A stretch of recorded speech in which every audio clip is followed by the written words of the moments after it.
This is the Red Podcast. It's Red Podcast, the marketing podcast for experts.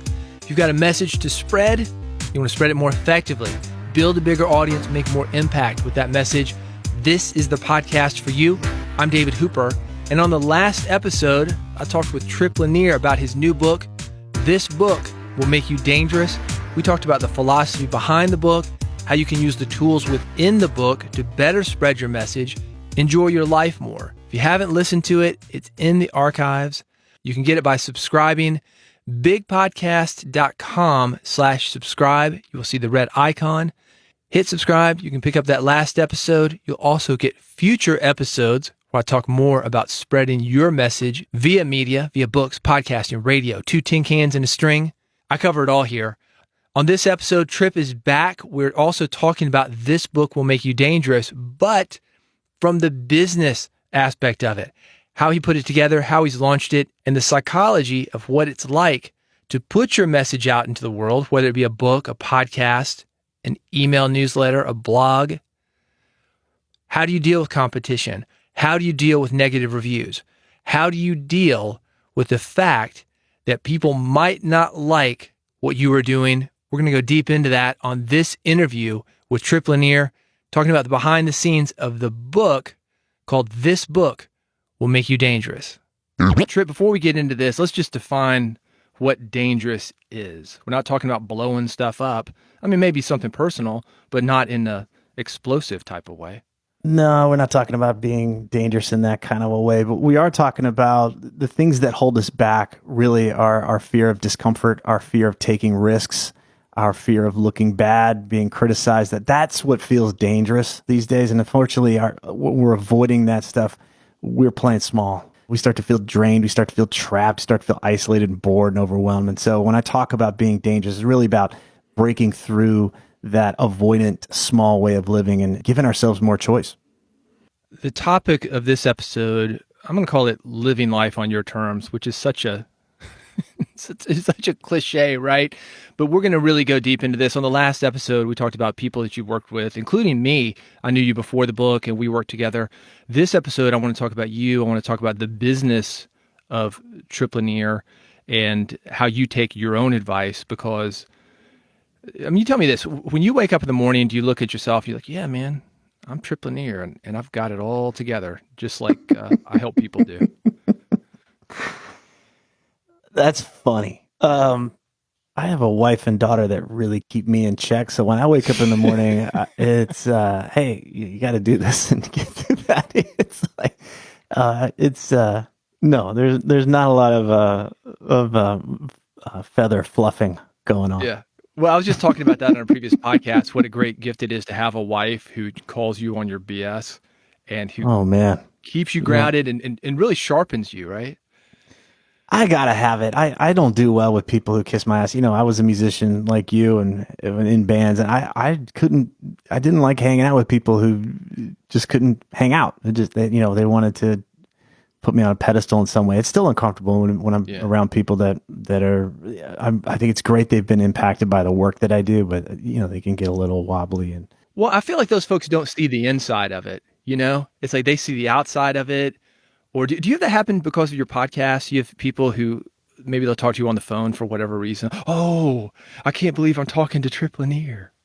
I've had those experiences. When I lived in Boulder, I had a guy, I was like buying ice cream in the grocery store. This guy came up to me and he was like, dude, you're Tripp Lanier. And I was like, oh crap, I'm buying ice cream. Like, right. I was like, this is the moment, huh? I hope it was a very manly, bold flavor, though. Probably mint chocolate chip. I think that's the one for me. But anyway, I that doesn't happen often, and it's why I surround myself with good friends. Right? It's good. I actually prefer to have friends that really aren't connected to this world that I'm in. So I'm just a dude to them. I mean, to the people that I go surfing with or whatever, I'm just a guy. At least I believe so. I'm just another dude to them. I'm not somebody. They don't know me through this world. What's the balance of that, though? Because you do have a podcast, you've got the book, as I mentioned, This Book Will Make You Dangerous. And on one hand, this is my belief, and this is coming from the entertainment industry, that we do not go to see our friends or people who are like us on stage. We want somebody who's better than us, stronger, sharper, louder, showing us who we can be. So I think it really is in service to some people, for people like you or me, to be on a podcast and be that type of person. But at the same time, I like to call it approachability. I think that's important. So when somebody does see you in the ice cream store, they're not afraid of you. But I'm curious how you balance that kind of thing. Do you try to make yourself, I used to call like adding some zeros or putting a megaphone in front of yourself. Just do you make yourself a little bit louder, a little bit bolder when you're on your podcast? Or are you pretty much the same guy offhand? I don't think I'm any different. If I'm sure I slip into a mode, but the thing I want to speak to is it's not my business what people think of me. I don't get to control that. I can only just show up. What I learned early on is I'm least happy when I'm worried about how I look. I'm least happy when I'm trying to get attention, right? When I'm trying to get people to like me, it's a really unhappy place for me. When I find myself doing that, and I do, I just pivot back to what am I here to say? What's going to help somebody? It makes it not about me anymore. And it makes it about, okay, let's think about the person listening. What's going to help that person? And that's where I enjoy the process again. It helps me just get over myself. Has some of that happened with age, or is that something you really had to work on? You know, there's like that old guy with like black socks and sandals, just doesn't care. That might be me in a few years. I know. And here's the thing about it is if you can be that guy and know what you're doing, that is like the boldest thing that you can do. Be like, that guy's dangerous, right? Yeah. He's going to show up. He doesn't give a shit what you think. Right. But I think that sometimes people look at that guy as like, oh, that guy's just giving up. You know, he's, you know what I mean? And well, that's what I mean. You don't get to control what others think. They're going to project their thing on you. You don't get to control that. Their insecurities, their rules, their expectations, they projected on you. You're just a screen. If they see themselves as a loser, you're the projection of that. Like if that's how they see themselves is like, oh, there's the part of me that's a loser. It's like, then there's that. Or if you're like, man, that guy's bold and he's courageous, then that's what we project. We don't get to control that. Right. You're going to get projected on either way. If anybody knows that and understands it because of all the work that you've done, because of all the people you've interviewed, because of the in the trenches coaching that you're doing with these high level executives and very successful people, if anybody gets it, you do, I would think. But I want to talk about this book. This book will make you dangerous. I feel like a book is somewhat permanent, more permanent than a podcast episode, more permanent than a blog post. We hope it's going to be around for a while. Did you think about that stuff as you were writing this book? Did you think, oh man, I hope people like this? And if you didn't, maybe you've got some advice for people who are having those kind of thoughts, keep them from writing a book that you could share.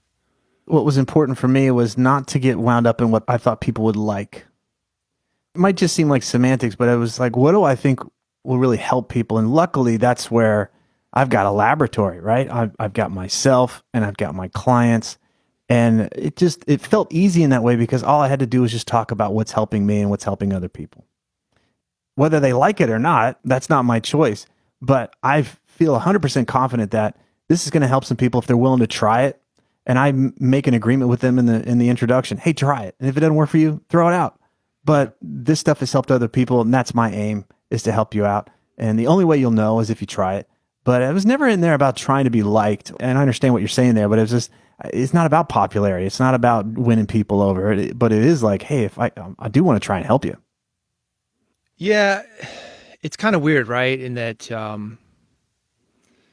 guess it's more about, I think we all want some kind of validation, that we want to know that our book is significant and that it is helping people. And the weird thing about a book is that, and a podcast is this way too, is you throw it out there and you don't know who receives it. And you probably will not see 99.9% of the people that are affected by it. But what you will see, you're going to go on Amazon and see that one guy who didn't like it. As creators, entertainers, people with a message, experts, I don't know how to balance that. Do you look at your own press and do you look at the positive reviews differently than you would like the negative ones? Well, I'm definitely sensitive, like everybody, to that one negative comment, to whatever. I don't go and look at that stuff. I don't seek it out. I remember I had a Tai Chi teacher years ago, and it was part of my training was to have a class, and I would teach these elderly women Tai Chi. was in my 20s and I'm teaching these elderly women Tai Chi. And I remember they were just like, oh, Tripp's amazing, blah, blah, blah. And they were just kissing my ass all up and down and thought I was great. Yeah. And I remember he was just like, he was great. And he was like, remember, the negative criticism you don't have to worry about, or the positive, the comments. He was essentially like, just let it go. It's really not about you. I think there's some merit to that. And I talk about this in the book, where that part of us that just wants to have one side of the coin, we just want to have the praise and we want to let go of the criticism. Yeah. It's a tough one. So if you want that praise, you're going to take the criticism too. And I find that for me, it just helps to not get wrapped around any of it. Now, I love being praised, love being appreciated. It feels great. I also just know it's a trap. You don't get one without the other. To do that, I tend to just cut myself off from both of that stuff. Something that I've heard you say in the past, and I don't recall seeing this in the book. Maybe it is in a different way, but you told me one time, I think it was something like 99% is a bitch, 100% is a cinch, or something. To the fact that committing fully to something is a whole lot easier than kind of being like, kind of wishy-washy. And that sounds like this would apply here. Commit fully, either take everything or take nothing, but don't be somewhere in the middle where you're going to pick and choose the kind of things you pay attention to. That quote came from Brian Johnson, but I don't know where Brian Johnson got that from. And I don't know if it's possible, David. I think it's part of the human condition that we are going to get punched. We're going to get punched. It's not about how do I get in the ring and not take a punch. It's like, you get in the ring, you get punched. It's part of it. So that whole point of like, how do I get really good at avoiding stuff is a lot different than, all right, can I take a punch and get back up? And that's hard. I don't want to be punched, but it's a lot easier when we know that we can be punched. I think you get respect when you know that you can, though, too. And when other people see that you're in the arena, even if you're dinged up. I like my gurus, the people that I learn marketing from, the people that I read books by, such as This Book Will Make You Dangerous. I like to know that they're not perfect, because I'm not perfect, and it means that I can go in and do something similar. I find it a lot easier. That whole guru, movement of the guy on the stage and he's got it all together. You start doing a little research and you hear about all the bankruptcies and all the stuff behind the scenes. It's like, this guy's, right. It's not that he's just human. It's actually kind of a nightmare, right? And it's like, right. Oh man, it sucks. It's such a letdown. So I think it's great that we live in an age where people are a lot more transparent. Like, hey, I don't have it all together, but I'm doing the best I can. And here's what I've learned so far. A question on that, though, something I talked about in my book that I think podcasters have a tendency to do. If you go to a church, you're definitely going to see this. I call it failure porn, where somebody is addicted to the struggle. Oh, I was such a bad person. Oh my God, I was bankrupt 5 times. And people are paying more attention to that than what happened after that. I think that's also something that I think it can be a trap. And I see why people do it, and I see why people are excited to listen to that kind of thing. But it's kind of just the opposite of what you're talking about, that perfect guru. They just focus on just the bad stuff. I don't pay much attention to that. I mean, everybody's got a story. I think we're all dinged up in our own way, and some stories probably stand out more than the other, but I'm way more interested in, okay, then what did you do? How'd you get out of it? How'd you get beyond it? How'd you grow?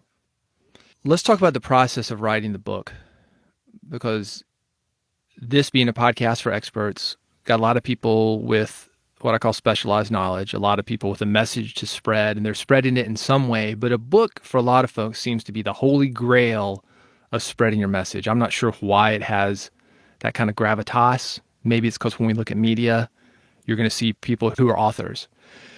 Talk about the process of putting this book together. Why a book as opposed to other types of media? You talked about on the previous episode that we did together, you had a company where you're working in video media, you worked in audio media.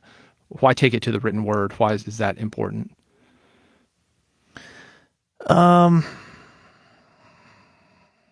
The reality is that if I really wanted to get a message out, I would just put it on my podcast. I have a large enough audience where I can make a significant impact there. The book is an experiment for me. I don't have a sense of this is it and this is what it's going to do. It's more of a let's see. And that's one of the things I talk about in the book, which is I was resisting writing a book.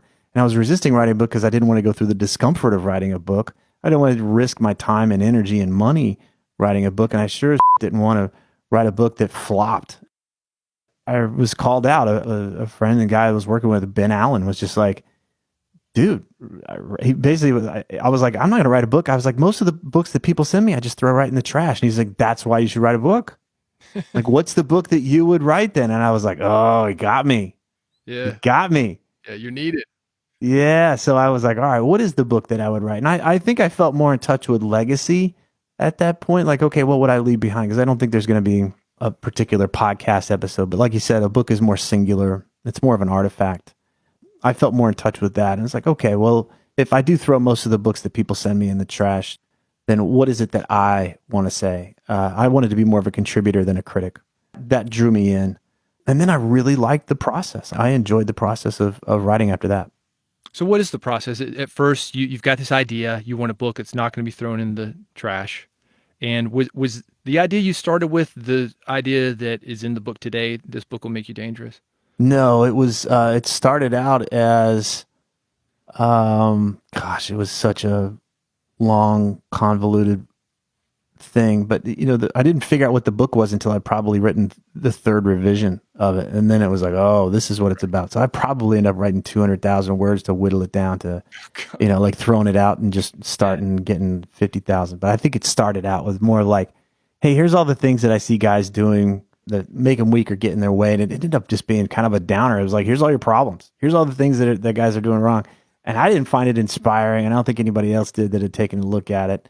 And then I think it mutated to something else. And then I remember I got that draft done. And then I was just so clear. I was on a walk and I was like, now I know what book I need to write. And it really had nothing to do with what I'd just written. It was like, okay, got that stuff out of the way. Here's the real key concepts that I want to have somebody take away. Then that draft went really fast. I found that too with the last couple of books I've done, especially that the book I thought I was going to write is not the book that I've ended up with. And the book emerges, like the thread of it. And it's actually a super cool process if you can stick with it. One of the things that I've noticed in my writing process, which the last couple of them I've done have been about 4 years each, is that I had to stop in the middle of it and take a break and come back to it with fresh eyes. Did you have a period like that, or were you consistently writing, consistently working on it? I think I would take a break for a month or so. That's pretty significant. That allows you to go back to it a little bit more fresh. Yep. And also, even if the book just completely bombs, the process of writing the book challenged me to get really clear on what it is that I do when I'm helping people. Yep. So much of it was unconscious. So much of it was just in the background and in the dark. And the process of organizing it and putting it into a book form, it was so enlightening. And I think it's made me a much better coach and a much better speaker, teacher in that way. And so I think it's great for anybody that cares about having those skills, just to organize them in that way and to be able to put them in a book. Whether you create a book is another thing, but to be able to put them in a book and articulate them in that way really sharpened my knife. I feel way sharper now than I ever have. And I know it's because I was head down figuring out what I actually had to say. Well, there's no doubt about it. You can tell the difference. I know as an interviewer, when I talk to somebody who has done a book and they've done the process and had to write it, rewrite it, and organize it, when I have them in for an interview, they can talk about it all sorts of different ways. It's amazing. And it makes me think, you mentioned being a musician. When I was active as a musician, one of the things I did, I taught guitar for a little while. And that was when I was at my best because I could explain stuff. It was taking me back to the fundamentals. And a book does something similar, I feel, that it really forces you to get clear on the message, but also be able to explain it to other people so they can get clear on it. I think so. And I also think it really has this ground in why we would bother writing a book. I think if you're writing a book just because you want to be a writer, you want that notoriety, you want to be admired, that's where it'll be really hard. For somebody like me, if I'm sitting next to somebody on a plane and we strike up a conversation and they have a challenge and they're open to talking about it, I'm not going to be stumped. I'm going to help them. Yeah. And that's where the writing process can really flow, is if we're in touch with the thing that would really help somebody versus what do I say so that I'm impressive? What do I say so that I'm liked? Or what do I say so that blah, blah, blah? That's where we would get stuck, because it's really about how do I look in the mirror? Does this make my ass look fat? It's always we're getting stuck in that kind of stuff instead of what really helps people. Something we talked about on the previous episode about becoming dangerous and how you define that. One of the things that I mentioned, and this comes through in a lot of different ways, is how we act out so that others will view us in a certain way. And something I did on my last book, which is the first book that I did that was a non-music book, is I wanted gravitas. It is a very thick book. It's 93,000 words finished. And like you, I wrote probably 140, a lot more than actually ended up in the book. But it's big. It's 463 pages. That to me was important because I wanted to slap that thing on the desk and say, like, yeah, I'm the expert, plant my flag and make that move. Your book, it's not short by any means, but it was a little bit smaller. It's a quicker read, which has tremendous advantages as far as not intimidating people, being easy to access. You started with, what I think you said, 200,000 words. And let's talk about size. Apparently it doesn't matter. I hope that's true. Well, we're going to find out with this book. But one of the things that I love about it, though, is like when we talk about having a concise message, to get it down to 50,000 words or however many words are in the book. I mean, that's great because it's so easy to access. How did you decide what goes in the book, what comes out of the book, and really clarify that message? Any specific examples you want to share? I think that I had to get really clear on that the book was not going to be everything. The hardest part was that, okay, this is the focus. And then once it became really clear and I had that North Star, then it was okay, well, then this other stuff doesn't belong in here. It's not contributing to that. I think it's really important to not get precious about it. And I think it's helped me because I have created so much content over the years and I've had to cut so much stuff that it just didn't feel that precious to cut stuff out of this book. And plus, I just viewed it like, hey, what if this is one of 20 books that I write? It goes somewhere, or it will go somewhere eventually. It certainly could, but I think the whole nature of being precious, and there's probably stuff that could be cut out of this one, but the idea is that it just helps to say, hey, what if this was one of 10 or 20 books? Oh, well, then this one, I don't have to sweat it so much. I don't have to make sure it says every single thing perfectly. I just find that that's easier, even when I'm working on a song or I'm working on the book. It's just like, okay, this is going to be one of many. Keep going. I like that momentum more than perfection. I'm glad you mentioned songs because also having a music business background, the things that I have learned about editing have come from two types of people. One, songwriters, and the second is comics, because they both have this limited amount of, I'm going to call it stage time. You've got 3 minutes for a song. You've got 3 minutes for a set, 7 minutes for a set. You really have to have a concise message in order to connect with people because your time's running out, buddy. If you can't get to the point, we used to say, get to the chorus, don't bore us. If you can't do that, you're done. People have already turned you off. And I think that's huge. I think podcasting is good. So I think that's great advice. The fact that you're coming out with this content, you're used to editing it, you've got these other skills that you brought to the table. Too many of us, when you talk about getting precious, we think just because we said it, it matters. And that's not necessarily the case. Yeah, and I think if we're used to creating content for others, if you're a songwriter, you can be pretty satisfied for a while to just write it and record a song in your bedroom. That can be pretty satisfying. And then you expand to write songs, not just for yourself, but to include others. You take another perspective. You don't lose yours, but you're able to occupy another perspective. It's like, well, how does this land? I mean, does the intro really need to be this long? Do we need to have, these parts and blah, blah, blah. And I think it's just great to recognize, like, well, how do I listen to other music, or how do I read other books, or how do I listen to other forms of media? I appreciate it when it gets to the meat soon. It's just great to have that in there, and I think it comes with getting older and having a lot of experience. And I think you gotta go write those 100 lousy songs or those 100 lousy posts and get to the point where it's just like, yeah, it's just not precious. It's one of many, and so just keep going. Do the best you can and just keep going. I think about that a lot. I feel like I was so lucky to have quit my job and started the path that I was on early in my 20s. Never really worked a real job. I don't know that I could do it today because I don't know that I feel like I've developed so many great skills from being an entrepreneur. And like you're saying, like the editing and being able to do all these things. But, the irony is that we talked about having options and restrictions, and sometimes those things can be very comfortable and being uncomfortable. Is like the irony is like I've got so many things that I can do that I don't really have the clarity that I think or specialization.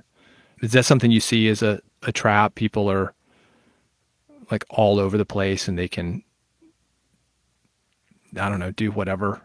Like we talked about with too much money. It's like, yeah, I got so much money now I could do whatever. So I end up doing nothing, like a Burrian's ass or whatever that. Yeah, I don't think it's a problem until it is. When Seth Godin wrote something recently, like optimal is not the point. Just getting better at stuff is not the point. It's getting better in service of what? For me, it's like, what's the experiences we want to have? And so are you enjoying it? Are you having fun? Is it making an impact on other people? And if you find that you don't do it the way other people do it, or it doesn't look like it should, compared to the picture in your head, I don't know, is that such a bad thing? I enjoy finding those people that do things on their own terms. As started out talking, I find them inspiring. That said, when we're dicking around and we are watering down our impact because we won't focus and we won't penetrate, to me, that's more fear oriented. Oh, I don't want to actually make a choice because I don't want to miss out on something. Oh, I don't want to step into this direction because it's going to be uncomfortable to do this thing. I don't really want to throw my hat over the fence here because I don't know what they're going to think of me. Like, that's the more fear oriented stuff. And I just say, let's go. Let's just go. Let's get over the fence and let's get going. The sooner we do that, the sooner we're in motion, the sooner we're gathering more data, and we're over this period of spinning our wheels. Something, because I know a little bit about the behind the scenes and watching you get this book released. And I think that you have mastered this because I think there's another way that what you're talking about can show up. And that is perfectionism. You see a lot of experts, somebody who wants to write a book, they're worried about perfect spelling, perfect grammar, perfect everything. And I can't do this book yet because it's not perfect. And then you've got the guys who just throw something out and they don't care. And that's a detachment in another way. I feel like you've really walked a fine line so well of having something that has a sense of urgency, but also realizing that it's not perfect, but you put the time into where it's very, very good. Did you have thoughts on that for somebody who may be playing it safe or non-dangerous? Let's talk about other ways that would show up for somebody with a message that they want to get it out. I think there's a difference between perfect and effective. The reality is that there's been a lot of energy spent on my book to make sure that there are no errors. But that's different than making sure it is perfect, meaning that nobody can criticize it. For me, perfectionism is defensive. If I don't have any imperfections, then nobody can criticize it. And that's where we tend to lose our punch. Neutering everything, making sure everything is done by committee and it's not offensive or it's not this and that. And then it just gets watered down. So I'm wary of perfectionism because it's typically defense oriented. I want to make sure I don't get criticized. I want to make sure I don't get called out or something. That's something to keep in mind when we start manifesting issues. And I see this a lot, like, okay, we're getting to the point, it's time to press the publish button. And then it's like, oh, well, I better do this thing. I better check this. And you kind of, that's how you end up with Chinese democracy, right? Right. All right. We got to explain Chinese democracy. That's a little, that was a deep cut. All right. That's deep cut. All right. So for those of you who remember Guns N' Roses, at one time, they were on top of the world and it comes time to do their next album. They go in the studio. And I guess they eventually got out of the studio after the whole band had turned around, 15 different producers and billions of dollars spent, and it was called Chinese Democracy. I want to say that was 8 years. Oh, I think it was more than that. Yeah. I think it was way more than that. Yeah. By the time you get it out, everybody's forgotten about you and you've lost your opportunity. Well, I think there's something to be said about momentum. When things grind to a halt, that to me is far more dangerous when we get so mired in something that we lose momentum. I'd rather have momentum than perfection.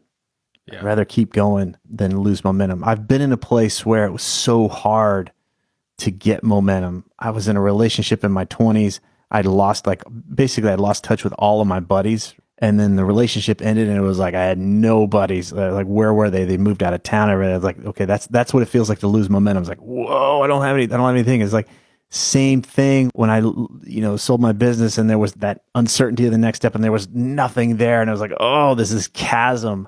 And I'd rather just keep going, keep things in motion, keep watering the garden and keep growing things rather than get so worked up about this one plant over here and making sure it's perfect. Keep planting seeds, keep working on them, keep cultivating, keep putting stuff out. Don't stop putting stuff out. I value momentum way more. Yeah, it's super important, I think, to get something out. The thing I always think about with that is like, I look back at old stuff that I've done, even old episodes of this podcast, definitely not perfect, not as good as they are now. And I leave them there to show people that you can still help people even though it's not perfect. As a matter of fact, I was getting a lot more listens in the early days of this just because of the marketing I was doing than I do now. But, I listen to some of those things and I cringe. And I've heard a lot of artists say that way. And I really think that you should probably be that way. We talked about songwriters, the songwriters that I talked to on Music Business Radio. I said, what's your best song? And it's like, it's coming up. I'm still working on it. Yeah. Yeah. I remember I had when I was in art school, there was, I had this wonderful drawing teacher named Ed Love.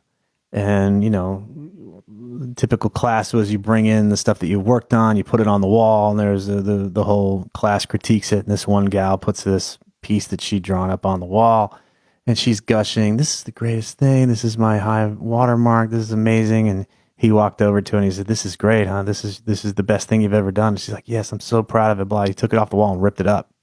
Oh, gosh. And he was like, "Keep going." Yeah. And I was just ear to ear smiling. I was like, yes, don't get precious, right? Just keep going. He was definitely not popular in that moment, but he probably saved, like, what a life lesson. Get over yourself. Keep going. You have not peaked when you're 19 years old. You don't want to peak at 19. No. You don't want to peak. Keep going. Keep creating. Maybe that's what we're all striving for, to know what is going to be helpful and effective, and to know when we need to put the work in so we don't fall flat or not be as helpful as we could. I find it more inspiring that what you were talking about before, which is I put the stuff out, even though I know it still isn't that great, I keep it up. Just keep it out there. That's where you were. That's that moment in time. There are things I can never go back and listen to what I've done. Like, I just cringe, but it helps people. It's not about me. Keep it up. Keep going. Well, the book is awesome. It is called This Book Will Make You Dangerous.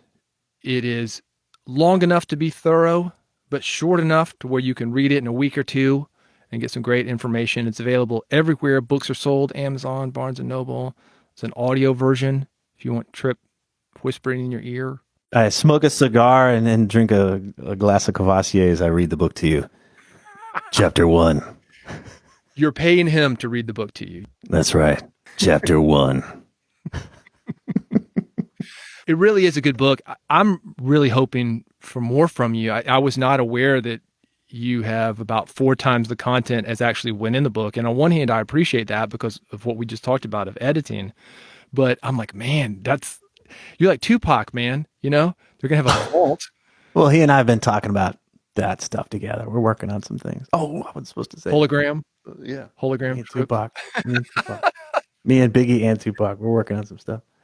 I like that, though, because I think that creative people, we don't need to put out our first draft. I think that that's a misnomer because of the books that we read. We don't know the work that goes into them. You've spent months, years on this book.